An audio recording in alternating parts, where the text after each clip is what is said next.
So before we actually begin the real video, I just wanted to add a quick clarification about a few things that I'm going to discuss in there. Mainly, the things that I'm saying in the video are the beliefs I had at the time when I was doing my search, which was 5-6 years ago now. So when you watch the video, some of the things are actually not correct, but that is exactly what I was told or what I thought about the manuscripts for the New Testament and the Quran. So I hope you enjoy the video. While the study with Brian and Justin ended, one of the things that they really started talking to me about were the historicity of the Bible. Because one of the things, of course, I said was like, okay, the Bible might not be trustworthy and there are changes that have been caused by humans in the Bible. And potentially Quran is supposed to be trustworthy and it's like the same as it was when it was revealed. So that's a big claim by the Muslims. They gave me a few videos and some websites to look into. There were websites like Answering Islam. I think there were like multiple of those. And then there was, of course, Al-Fadi, and he was doing this study with J. Smith, which was actually mainly about the Quran, and they would go over like the archaeological evidence of the Quran. And then, of course, there were other apologists, other websites where I started to read about the archaeological evidence for the New Testament specifically. What I found mainly was that the Gospels were written somewhere about 50 to 70 80. The first ones, and John's Gospel was the latest one. But for me, it was like, okay, so the range is somewhere from 50 to 90 or even, I don't know, 180 if you can choose different scholars. And then, of course, for the letters of Paul, they were much closer to the death and resurrection of Jesus. Many of them could be even traced back to about even a decade or 2 or 3 decades after Jesus' death. The Gospels were much later. While I understand that the letters of Paul are closer to the source, the Gospels tell me the story about Jesus while he was on earth. And if he's supposed to be God, well, why would I listen to someone who heard from God rather than God himself on earth? So for me, that was more important. At least that's my logic. And if someone can disagree with me, okay, I'm happy to do that. And I talked about it with a lot of people. But for me, the main thing was, if Jesus is here and his words are right there in the Gospels, then I care more about them rather than someone else telling me what Jesus told them. So anyway, so J. Smith and a few other apologists were talking about how Quran, there is a lot less archaeological evidence and there's not a lot of manuscripts. And for the Bible, and especially the New Testament, there have been so many, I don't know, hundreds of thousands of manuscripts in Greek, and then there are many manuscripts in Latin. And for me, it was like, okay, the main thing is how close are they to the source? And the Gospels, the earliest one is what, 50 to 70, 80? That's half a century. In 50 years, can I trust a book that it would be exactly what Jesus said or like whatever happened in that time? 50 years after the actual events that were happening. So for me, I'm like, today, even like we talk about stories, and even in this age of internet and everything, 50 years is a long time to be able to memorize and be able to like talk about those stories. And of course, in the argument that was given to me was like, well, these were very common stories, people knew about them, and then even if when the manuscripts were written, they could be sent to the churches, and there were people who could talk about it. They were like, okay, if there were issues, people would have said, okay, why are there issues? Well, technically there were issues. There were a lot of different forms of Christianity. There were a lot of different issues that were there, actually, because saw some debates by Bart Ehrman, and even I read about it, that, okay, there were actually a lot of different concepts, especially in the first 100 years in Christianity. And this whole concept of Trinity and a very specific theology was a lot later after that. So there were those things happening. And just because one group got the majority does not mean that was the true thing. Anyway, so for me, I was like, I don't care if there are 100,000 manuscripts or 2 billion manuscripts. If they're all written, or if they're all about after 50 years or something like that, I'm sorry, I don't know how much it can be trusted. Simple as that. And even the Paul's letter, if they're a decade later or 2 decades or 3 decades later, that's still a long time after the actual events that happened. And then, of course, the side of the Quran was like, okay, well, there are not that many manuscripts, so there's not a lot of archaeological evidence about the Prophet Muhammad and many other things. about the Quran itself. However, there were actually some manuscripts that we were able to find about the Quran that were a lot older, and some of them are actually found to be closer or even almost at the time while the Prophet was alive. But of course, there were not that many. And of course, then there was argument that the main way of storing the Quran was that it was memorized and people memorized about it, and then later it was compiled into a written book. But actually, if you read more about it, it's not that the Quran was fully memorized all the time. It was actually written also. It was just that those written parts were scattered and it was compiled into one book much later. But those manuscripts, the actual written parts, were there while people had memorized them. And one other thing, people memorize the Quran, the whole book, the full Arabic version of the full Quran, and they're like 8th grade kids, 7th grade kids that can memorize the whole thing. And those are in Pakistan who don't even understand Arabic. They don't know what they're reading, what they're memorizing, but they do memorize the whole Quran. And there is also prayers, 5 times the prayer, where we recite the Quran during the prayers. There's also during the month of Ramadan, there is a special kind of prayer that happens at night where the goal is to go over the entirety of the Quran in Arabic during those prayers in 27 days. And there are actually a lot of people who have memorized the Quran. So even if the first person who's actually reciting the Quran messes up or they can't remember what to say, there are 3 or 4 people who are also there who can correct the person. So there is a lot of that in today's age. So for me, it's not very difficult to believe that it was happening also at that time when the Quran was revealed and how people were memorizing it. So there is a lot more evidence of this memorization concept in the Quran, and that still exists to this day. There is definitely some argument that, okay, maybe, we don't have the full entire book compiled until much later. So if I had to look at it, there were definitely more archaeological evidence. At least there were more manuscripts for the Bible, at least they found. But for the Quran, there is more evidence that there is reliability in terms of the memorization aspect, and also that there are manuscripts, some that are closer to the source. And actually, I even found by listening to Jeffrey Lang that he pointed out to some non-Muslim scholars who had talked about the Quran, and some of them stated and claimed that the book that we find today, the Quran, is likely the same book that existed at the time of the Prophet Muhammad, what he talked about, the exact things. Now, they're not saying that this is a book from God or anything, but they're saying it is the same book that was at that time. So this was also a pretty interesting aspect for me, because I always like to see the other side, and if there is more outside evidence to support these claims about the different books.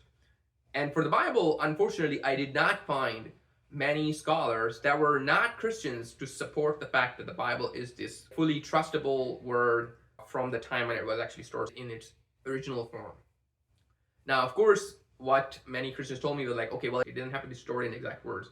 The meaning of the verses stay the same, even if there are all these different versions. There are many differences in the manuscript. So, for example, Bart Ehrman, if you hear his arguments about the difference in the manuscript, he says all the manuscripts that he found, none of them were exactly the same. There were differences in every single one of them. But, of course, most of the differences, if you see and listen to the Christian side, was that those are very minor or simple differences. Like exchanging one word with its synonym or something like that, which I think it's fine. It can happen. Interestingly, when I was listening to Jay Smith and some other Christian apologists about the Quran, they brought up similar kind of thing. They would say, okay, well, there are actually different forms of Quranic manuscripts also, where there is same verses in 2 different versions of the Quran had different words, the Arabic word. But the interesting bit was that all of them, if you read them, there were synonyms. If you read their meaning, if you read the translation, because if you can't understand Arabic, all of them, they were very much basically the same thing. They were saying the exact same thing. So it was surprising to me that you would be supporting your side, that the Bible, there's no issue, it can have all these differences in terms of exact words or synonyms, but that's not fine for the Quran. But I mean, like I said, the Muslim scholars or the atheist scholars were also doing similar to the Bible, that, okay, there are so many differences, but many of them are not actually differences that really matter, or they change any meaning about the actual word. And as I stated before, for me, the meaning is really the word of God. It's not the exact If you change one word with the other, isn't that big of an issue, because we see it happening in the Quranic versions where we have different Arabic words, and same with the Bible.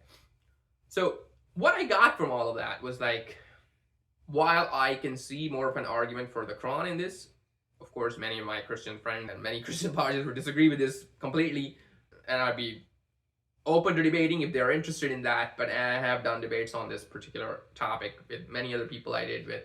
So this is a compiled version of a lot of these different discussions. I could see the arguments from both sides. I could see that, there is some skepticism that could be raised for both books. And that was really one of the reasons I was like, okay, is this something to look into? Is this something that we can use to state that this is a book from God? That is, it's a trustworthy book. And for me, the answer was perhaps not.